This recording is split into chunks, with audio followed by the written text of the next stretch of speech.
अस्सलाम वालेकुम नाज़रीन, आऊं तव्हांजो ज़ुबैर जाफ़रानी।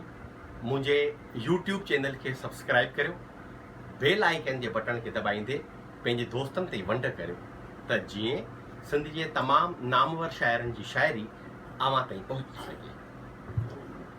सिंध जे सकाफ़त, सयाहत ऐं नवादरात खाते जे वज़ीर मोहतरम जनाब सैयद सरदार अली शाह जो ख़ूबसूरत नज़म जॾहिं कातल MQM कराची के अलग सूबे करण की घुर कई हुई त इन स्टेटमेंट ते साईं सरदार शाह इहो नज़म चयो हुयो जेको अवां सां वंड कजे थो।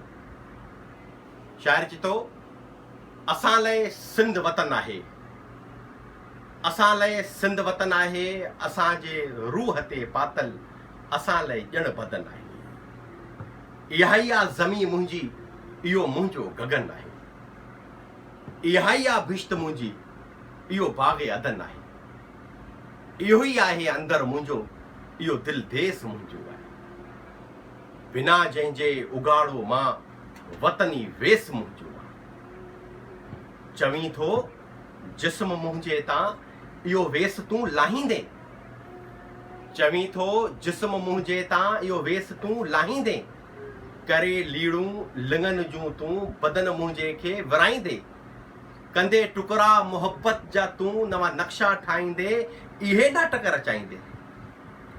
लिकी जे वार करणो अथई असांखे रूह पंहिंजे खां, अगरि जे दार करणो अथई अचे को खून जो दरिया अवल सो पार करणो अथई। इहे ॿ रूप ॼाणूं था, इहे ॿ रूप ॼाणूं था, इहे रग रग सुञाणूं था। न को दीन तुंहिंजो आहे, दिलीअ जा ठग ॼाणूं था।